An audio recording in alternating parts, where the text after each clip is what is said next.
राष्ट्र हित में, नेशन के इंटरेस्ट में कोई काम अगर है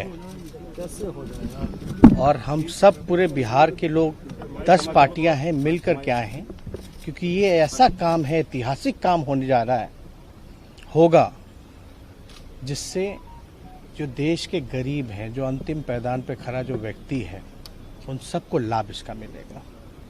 अब तक आपको नहीं पता है कि भाई मंडल कमीशन से पहले पता ही नहीं था कि कितनी जातियां हैं। मंडल कमीशन हुआ, उसके बाद पता चला देश में जो है हजारों जातियां हैं। और इसमें एक बात समझने की जरूरत है, जब जानवरों की गिनती होती है, पेड़ पौधों की गिनती होती है, तो इंसानों की भी होनी चाहिए। SC ST का होता रहा है और धर्म के आधार पे भी जो है, रिलीजन का भी जो है वो उसकी भी काउंटिंग होती है। हम ये जानना चाहते हैं कि हो क्यों ना, क्यों नहीं होना चाहिए। जब आपके पास कोई साइंटिफिक आंकड़ा है ही नहीं, तो आप कल्याणकारी योजना तो कर ही नहीं सकते। गवर्नमेंट के पास अभी, किसी भी सरकार के पास स्पष्ट आंकड़ा या कोई इस विषय में जानकारी जो है कि भाई कौन ऐसा समाज का लोग है जो दिहाड़ी मजदूर है, कौन ऐसे लोग हैं जो भूमिहीन हैं, कौन ऐसे जो लोग हैं जो भीख मांगते हैं। तो ये काम तो अभी जैसे केंद्र सरकार ने OBC की दिया है कि भाई राज्यों को कि कोई भी जात जो है OBC में राज्य चाहे तो डाल सकती है, लेकिन क्या बेस होगा उसका?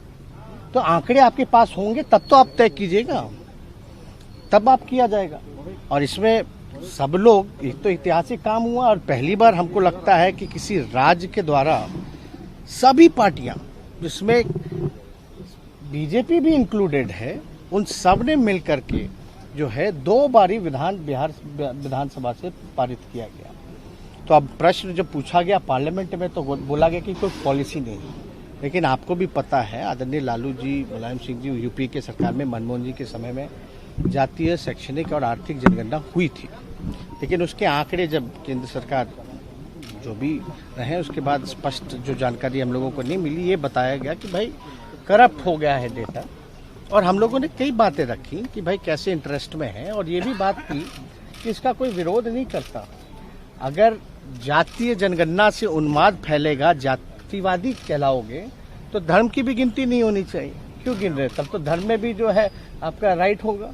तो वो भी अब तक तो हुआ नहीं ऐसा कि सेंसस से रिलीजन